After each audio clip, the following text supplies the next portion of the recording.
Yo, what up? How you guys doing out there today? This is your boy Roto Beast. I'm here with my boy Jeremy, aka DFS Dudes, and we're here to present you our NFL Week 3 wide receiver picks. If you're new to this channel, please make sure to click the subscribe button below. This way you can watch all my NFL, NBA, and MLB videos. And if you haven't already, go check out our new website at www.dfscheatsheet.com. We have all the tools, including a complete optimizer, tons of content such as this video, everything that you need to help you compete with the pros day in and day out. So check it out, www.dfscheatsheet.com. So, hey, how you doing out there, Jeremy? Hey, man, just got the sweats going on this GPP action. The optimizer is no joke, as you mentioned. Make sure that you check out our website, get on the optimizer. We've had a ton of takedowns already. We got an afternoon sweat going right now on these early games.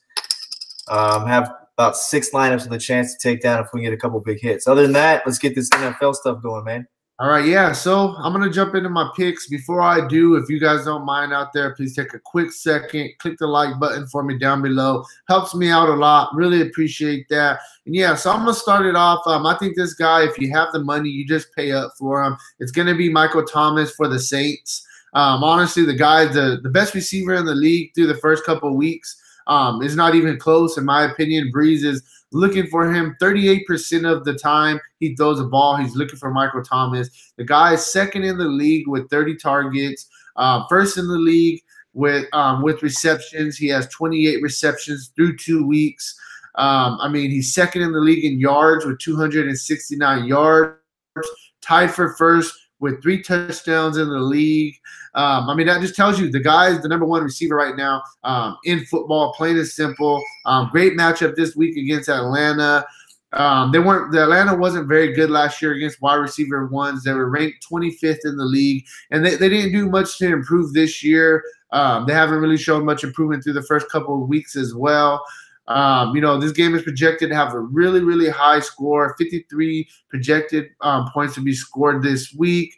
Atlanta is favored by 3, so they're saying Saints are going to kind of be from behind, having to throw the ball a lot. I really, really like Michael Thomas this week if you could fit him in. I definitely think he gives you a really, really good floor for your cash games, and he does give you some massive upside for tournaments. The big difference between Michael Thomas this year compared to last year was they're actually putting him in the slot a lot more. They're trying to, he's the main guy, so they're trying to get him as many good matchups as they can possible, wherever it is on the field. They're trying to exploit those matchups. So definitely like Michael Thomas is my top wide receiver on the week. That's kind of where I'm at. Who do you like as your top receiver this week? Right now, a guy I really like.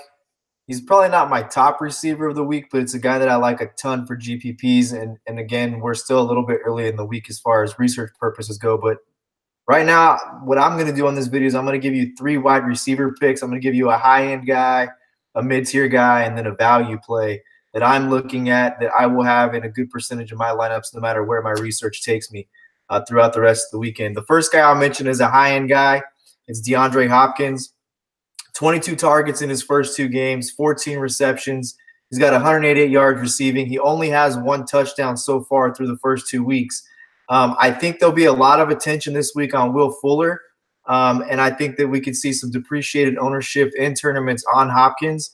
He's just solid, right? He's solid. Deshaun Watson playing solid football. Outside of Deshaun Watson getting hurt, you have to wonder where they would have gone last year statistically and as a team. If they can maintain their level of play, or achieve the level of play they were at last year, I think Hopkins is definitely on his way to another Pro Bowl. 23.8 is the implied total. They're playing the Giants. It's well established. The Giants just not a very good football team on either side of the ball right now. With a struggling offense, I think that was talked about on the video we did earlier in the week with opportunity, right? You can't keep offense on the field. That means that your offense is going to get opportunity. So I like the opportunity that Hopkins has. And the thing is, I think he just gives us a solid floor. The guy's going to get his targets. He's their clear-cut #1 receiver. They're going to throw the football. It's not a team that has an outstanding running game. Lamar Miller is definitely on the downhill slope of his career. He's not, a young running back who's going to get 25, 30 carries in a game. So they're going to throw the football, and you got to like their number one receiver is DeAndre Hopkins. One thing I mentioned last week with Antonio Brown was I just don't see these guys staying below $9,000. And he's below $9,000 this week. He's probably one game away from being above $9,000, and a guy that I just think gives you a really solid floor for tournaments with huge upside. He has 2 touchdown upside. So my high-end pick right now is DeAndre Hopkins. Yeah, no, I definitely like the Hopkins pick. I mean, I played him a lot last week, and in my GPPs paired him up with Watson, and he had a pretty good week for us. Yeah, he's definitely going to keep going up in price. So I definitely think that's a great GPP play to pivot off of, Michael Thomas.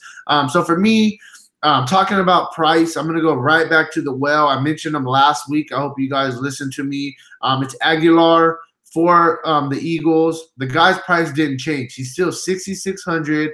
I mean, he's their number one receiver. They don't have Mike Wallace. He's out for the season. They don't have Alshon Jeffries. Now they don't even have Sproles on third down coming out the backfield. He's hurt. They just lost Jay Ajayi. Those are pretty much like, 4 of their 6, top guys they have on offense. All they have right now is pretty much Aguilar, and they have Ertz. Those are the only 2 real guys that they have to throw to.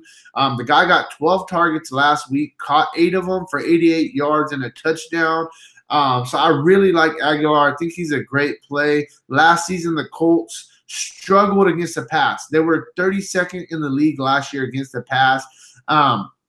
Week 1, they got torched by Andy Dalton and AJ Green. Last week, the Colts, they went against Alex Smith, who's not really a guy who throws down the field. So they kind of held up a little bit. But Alex Smith still threw for 300 yards.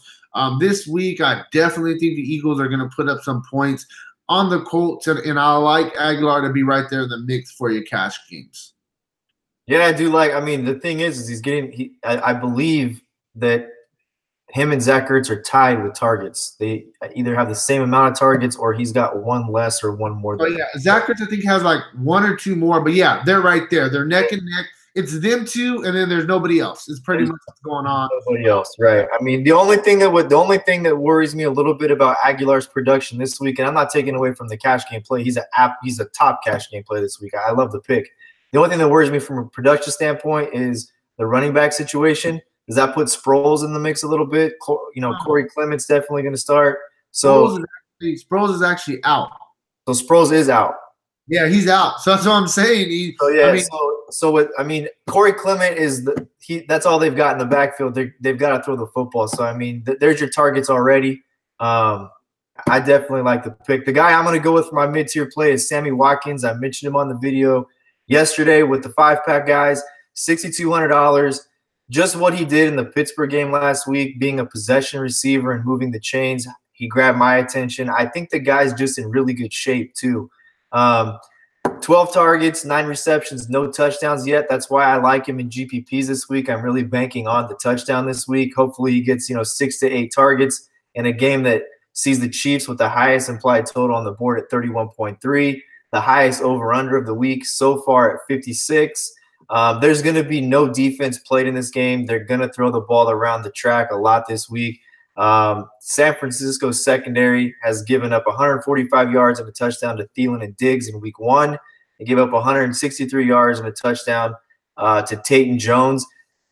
I could mention, I could add in what Galladay did, but, the Detroit situation is kind of weird. They kind of have 3 number 2 wide receivers, not a clear-cut number 1. But the point being, they've given it up to wide receivers so far this season.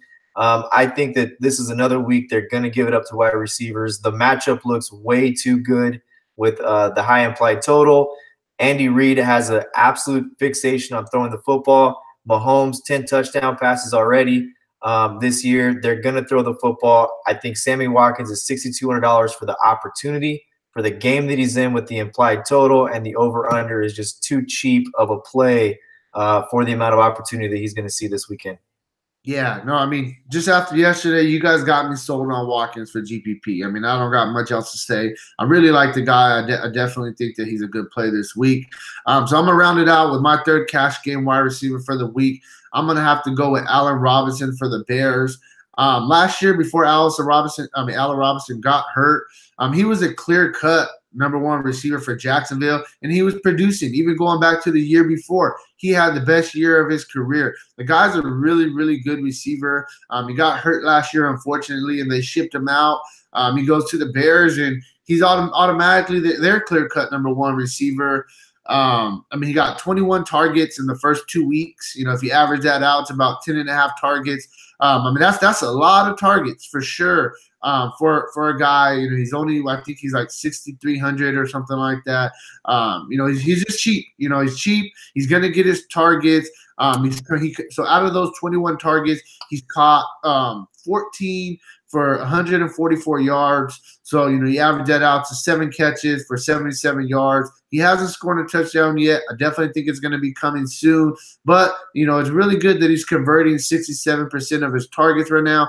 Great matchup against the Cardinals. The Cardinals are just horrible offensively, defensively. The Bears are probably going to win this game. They're probably going to be 2-0. Who would have said that the Bears are going to be 2-0 going into 2-1?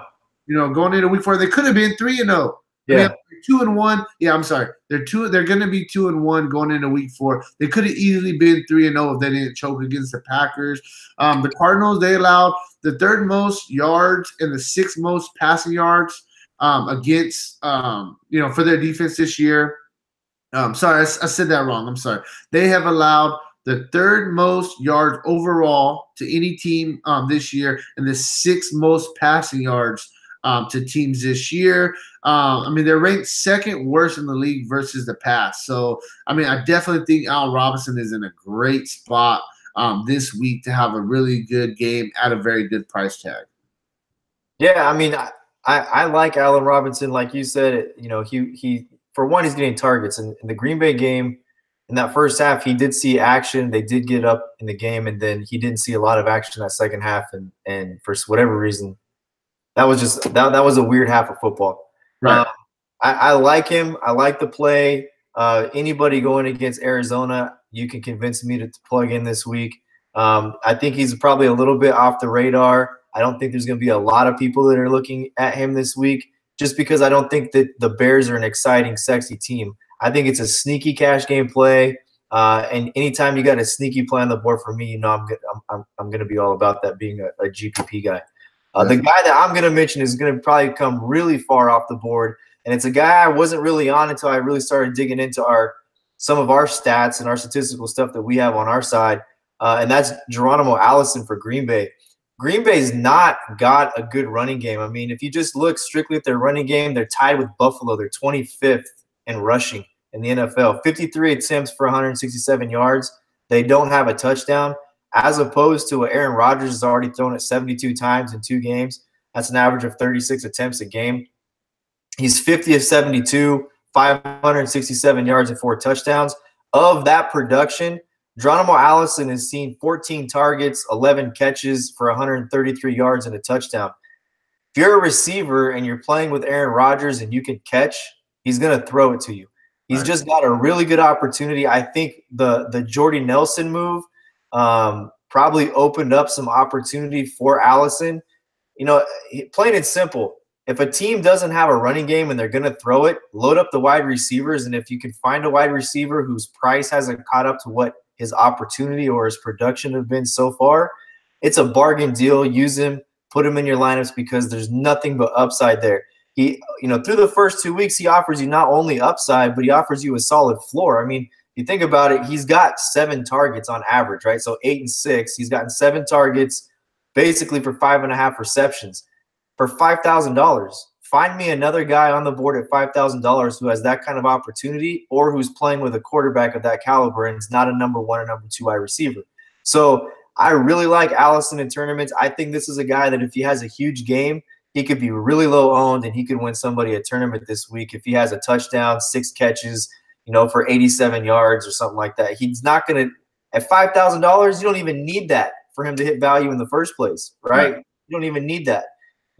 He gets you 65, 70 yards on 5 catches. There's value right there for $5,000, damn near a minimum value play. So the point being, the guy's in too good of an opportunity. I don't think his price is caught up to what his production level is at, and I think he's really, really, really deep under the radar. Yeah, actually, I mean, I didn't look at the guy at all, but I mean, everything you're saying, it makes absolute sense. And at a 5,000 price tag, I mean, that's dirt cheap. I definitely think that it's a, you know, I definitely think that's a really, really good call. So, real quick, I'm just gonna kind of wrap up the picks that we had. Just go over them one more time, make sure everybody got them, and then we'll get out of here. So, I mean, for cash game wise, I said Michael Thomas for the Saints, Aguilar for the Eagles, and you got Al Robinson for the Bears. On the GPP side, Jeremy said Sammy Watkins. He said Hopkins for the Texans, and then we said Geronimo Allison for the Packers. So, I mean, that's kind of all I got really this week for wide receivers. Definitely, I mean, we'll be back tomorrow with our running back plays. I mean, I'm good. If you got anything else to say, Jeremy, go ahead. If not, I'm ready to get up out of here and get my day going. Somebody, I think Tommy Pham just hit his second bomb of the day, and it moved me one spot to fifth, man. I'm like one big hit away, dude. You could probably see Tommy Pham too. I have him in my lineup as well. But yeah, hey, let's not get off track. So hey, good luck to you guys this week. If you want to talk about a wide receiver that we missed, hit us in the comments section below, or you can visit me on Facebook, Twitter, Instagram at RotoBeast. Send me a message, and I'll definitely would love to discuss some more football with you guys. And hey, that's all I got. So have a good day. Peace out.